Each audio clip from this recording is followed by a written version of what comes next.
Hey guys, welcome to another episode of Ethan Touching Grass. Today I'm touching grass at Valley View Glades. This is one of the largest glade remnants left in the St. Louis region.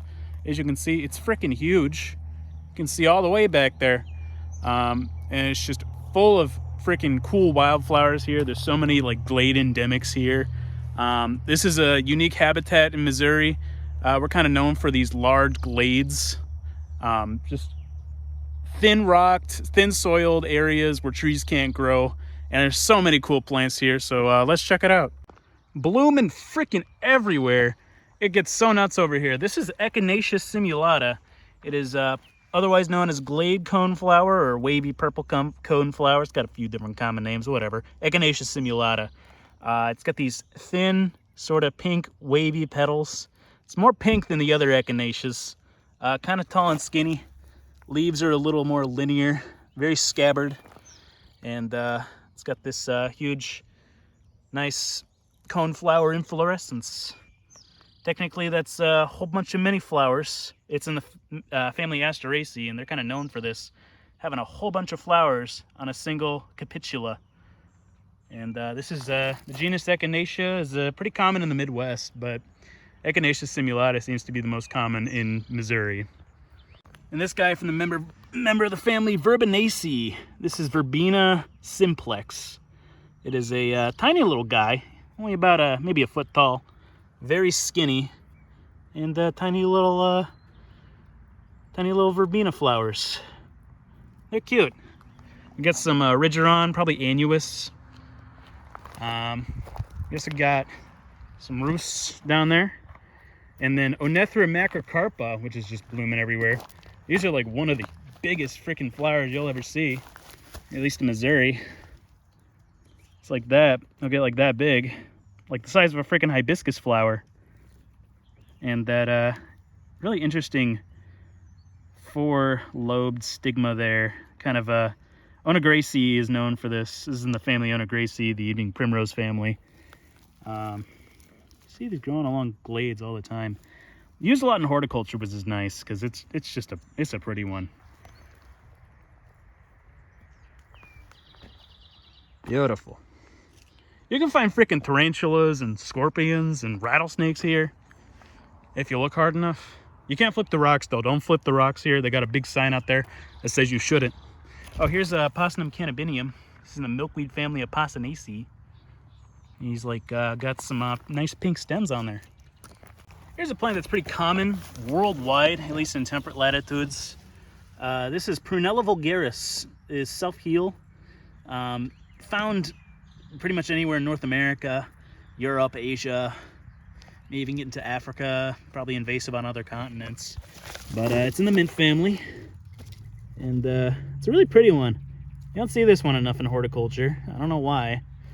But it's a native plant to Missouri, at least. And most of the freaking world. Mint family. It's got some medicinal value to it. I don't know specifically what, but some healing properties. This guy right over here is kind of crazy. Astragalus crassicarpus, otherwise known as the ground plum. Known for producing these huge freaking fruits. They look like little plums. There's more of them back there. And I originally first discovered this when I took a camping trip to Kansas, but I was stoked to realize it's right here on the trail. It bloomed like a month ago, like these creamy white flowers. Beautiful, beautiful plant.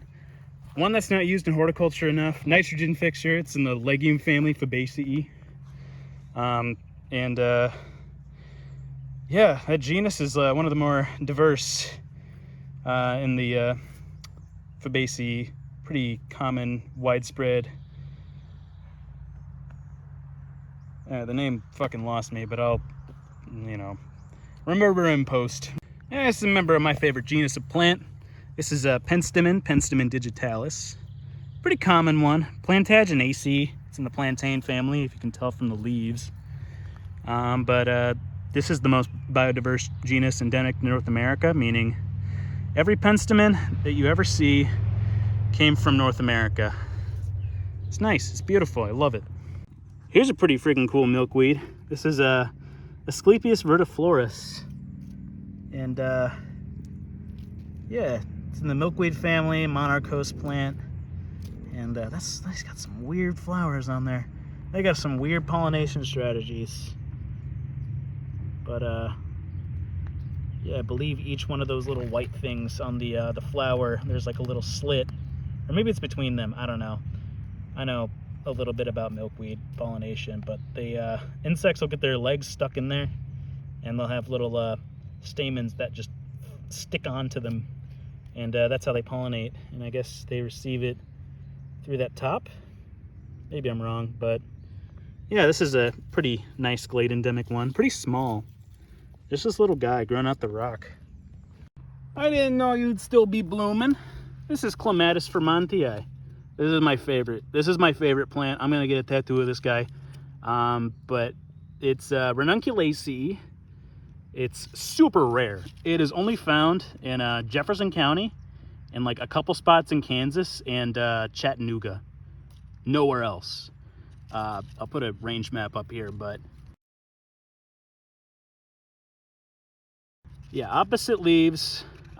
You can tell it's there because they'll stay pretty brown through the winter. So yeah, and they'll mature into these, oh, here's one, little seed heads right here. Oh no, he's just finished, but kind of a goofy looking seed head that don't do much traveling because they found on this specific habitat. Very cool, very interesting, and apparently super hard to grow. I've tried to grow this stuff before, but it takes like, I don't know, 3 years for the freaking seeds to germinate, so maybe not worth it. But oh, there's the seed head. Nice. We live into this nice shady area because it's hot as balls out there. But this is cedar sedge, Carex eburna.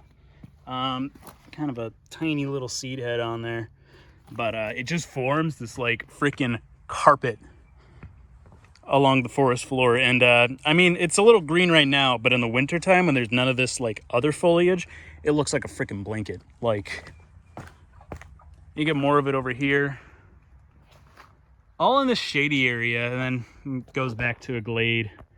But it's a nice ground cover. I want to see a lawn full of that, because like you didn't just have little perennials coming up. They usually co-occur with Junipers virginiana. There's not a lot here actually, but yeah, pretty cool little guy. Here's one that's just kind of finishing up, maturing into these nice seed pods. This is Baptisia australis, probably var minor because they're kind of tiny here. But yeah, it's in the legume family as well. They kind of act as like native tumbleweeds because when they're mature, they'll die off and they'll kind of blow with the wind. Native peoples used to use the seed pods as like rattles for their babies, supposedly. Maybe that's just a wise tale, but he's a nice little guy. And right over here, we got also finishing up, going to seed. This is Physocarpus opulifolius. This is 9-bark. Beautiful plant in the rose family.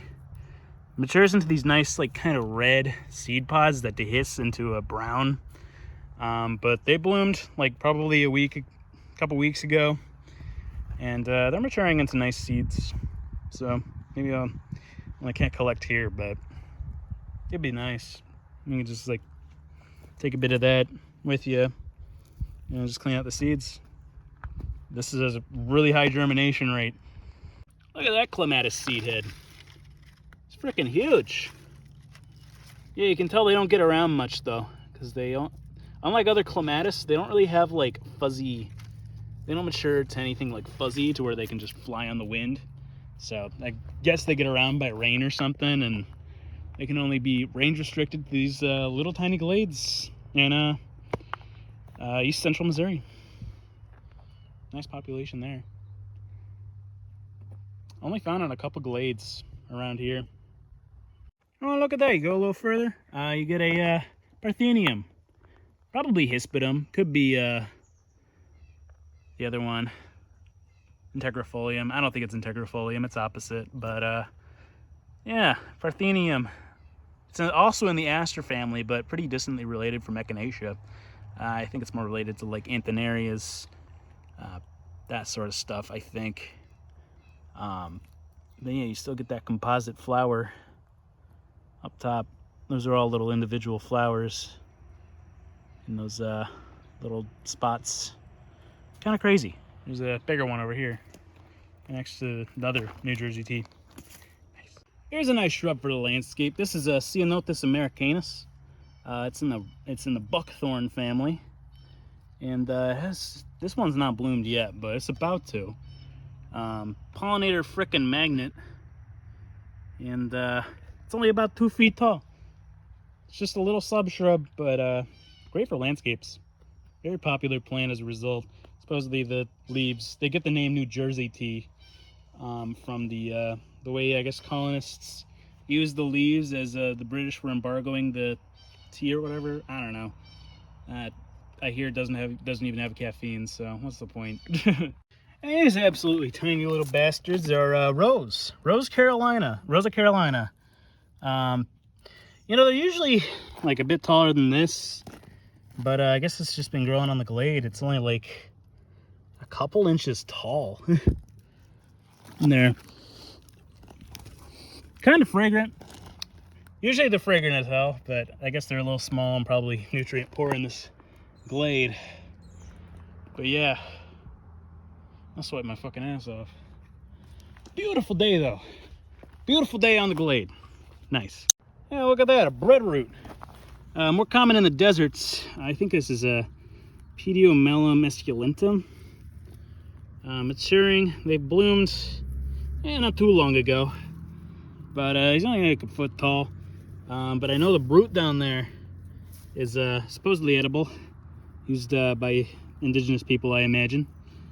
But yeah, legume family, Fabaceae. Again, there's a lot of legumes out here. I'm realizing that. But yeah, kind of rare in Missouri. Only found on these little glades. Very common out west though. Very common genus out west. Beautiful. Okay, I believe I found its cousin in the same genus. Pediomelum tenuiflorum. This is a scurfy pea or something. Tiny little flowers there. Absolutely adorable. I thought this was like a baby baptisia when I first saw it, because it kind of looks like that. Leaves are a little more lanceolate, but there's a nice bloom right there. This will bloom pretty frequently during the summer, I believe. I think I've seen these up until August and September. They're a nice one. They're cute. Why aren't people growing it? And I think I see some. Oh, those are buds. So they're just starting to bloom. Cool. Little guy. Yeah, it's a cute little guy. This is Phlox pilosa, otherwise known as prairie phlox. Nice pink lavender flowers. Does not have much of a scent though. Polemoniaceae is the family on this. Same as Jacob's ladder and, you know, phlox, obviously. Very lanceolate leaves, opposite. Just little guys. Usually always hanging out on the edge. They're just little guys. Love them. Oh, this guy's super cute. This is a Triadanus perfoliata. Yeah, I don't know if I can get the flower to focus. Come on. Come on. There we go. Just a little tiny flower. But, I don't remember the family on this guy, but, he certainly is beautiful.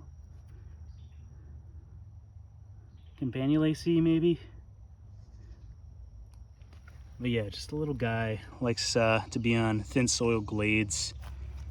And, yeah, cute. It'd be a cute guy in a pot. Here's a nice patch of, looks like Blephalia ciliata, maybe something else. But a little skinny guy. Pagoda mint is the common name. Lamiaceae. And I see some other stuff blooming up here.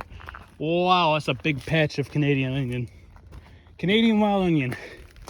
Allium canadensis. Come on. Here we go. Oh, okay. Well, Beautiful pink flowers. Sometimes they come in white. When they bloom, they look kind of crazy.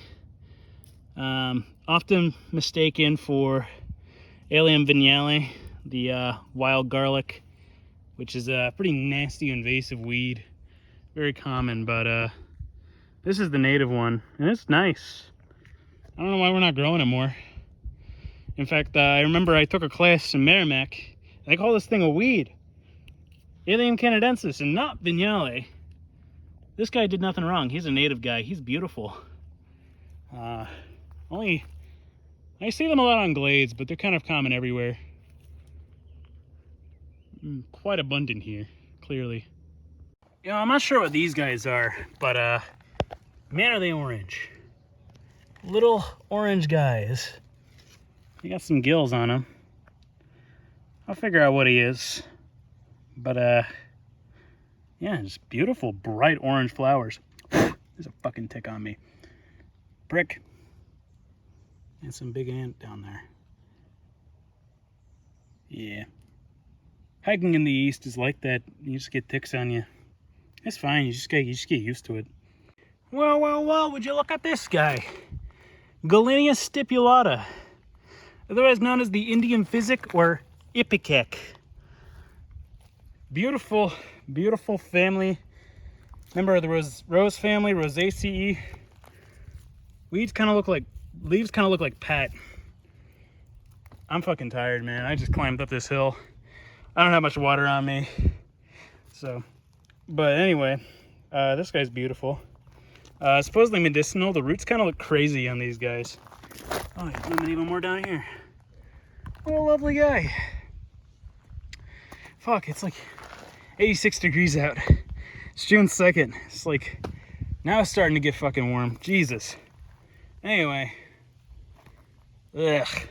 And just growing in the middle of the path like it always does. This is path rush. Juncus tenuis. It's a, it's in the Juncaceae rush family. Poales, I believe. I think these are guys related to just like sedges and grasses and stuff. But it loves to just grow in the middle of the path in compacted soil. And they're pretty adaptable. Why don't more people just, you know, make a lawn out of this stuff? Or put it in like a lawn mix or something. I don't know. I think it'd be kind of cool in like a matrix of bricks or something. But yeah, path rush, Juncus tenuis. Very nice texture too. I like them. Oh, look at this showy little bastard. This is Ruellia, probably strepens. It's in the family Acanthaceae. So, I don't know, related to bear's breeches, if y'all are familiar with that in horticulture. But, yeah, mint order. You can kind of tell with these opposite leaves. It almost looks like a mint, but that flower is not the mint. Beautiful as hell, though. They only last for like a day. But this one's just freaking gorgeous. You can see those little nectar guides in there. And, see four little stamens and a stigma, I think. Cute! Adorable little guy. Here we got flowering on the ground. This is Hypericum sphaerocarpum. It is a sort of glade endemic St. John's wort. Has some bigger cousins. Some cousins that have antidepressant properties. Beautiful yellow golden flowers on all of them though. Some are pink, but most of them are yellow. And this is a really interesting one because he's super glabrous. Almost like shiny leaves. And round fruits, as the name implies, but I mean, it's too early to tell right now, but yeah. They always have those like exerted stamens, like going all crazy. I mean, this isn't the craziest I've seen. Like Prolificum is a really beautiful species. It's a lot bigger than this. This just looks like a tiny version of that one. And yeah, glade endemic. Look at that. In that cracked, dry, desert-like soil of the glade. It's so fucking pretty out here. Poor ash tree right here died. I don't know what kind he is, but he's dead. Emerald ash borer got his ass. Invasive beetle. wiping out all of the ashes. It's kind of tragic, actually. But, you know, it's good snag habitat for a little bit. So that's nice. Just about to go off, or actually just starting to go off, really, is another member of the legume family. This is Dahlia purpurea. It's these really poofy pink flowers that start from the bottom that go up. Just a beautiful little pom-pom of flowers. Give it a few weeks, it'll be in full bloom, but it's a nice one. I've been seeing them bud up, but this is the first one I've seen blooming. Right next to a Clematis Vermontii again. What a lovely comeback. You're not flowering though, but yeah. Legume family, related to lead plant. Whatever in that Amorphae, I think, is the subfamily. Yeah, I don't know, but beautiful little guy. Great landscape plant too. I'm surprised this guy is still blooming. This is Red Columbine, Aquilegia canadensis. Usually they're done by May, but this guy's persistent on to June. He'll probably be gone. He's getting faded, so yeah. They have these interesting fruits too. Ranunculaceae, if you can see the similarity from the clematis, you can see it. Look at this beautiful bastard. Almost looks like a frickin' house plant. This is Passiflora lutea. This is the yellow passion flower, and they often have these like variegated looking leaves. It's quite beautiful. It's not blooming yet. Probably will be in a couple months though. Little cute Passiflora flower. But yeah, I want that in my garden. Wow. Like, look at that variegation. You don't get that in many native plants. This is one of the few native plants that's variegated naturally, and quite often. They thrive in shady conditions, as you can see. And they're just a beautiful little plant, kind of a climbing little vine that'll die at the end of the year. Doesn't usually get very huge, but it's so beautiful. Looks like a freaking pothos or something. I love it. All right, I made it back to the trail, but one last guy before I go. This is Rus scalabra. It is in the poison ivy family, but this guy doesn't produce the urushiol that poison ivy does. It's a beautiful shrub, Anacardiaceae. There's all sorts of insects all over this thing. It's full bloom. And as you can see, there's little flowers all over the place. Smells pretty good. And yeah, a huge hit with the pollinators.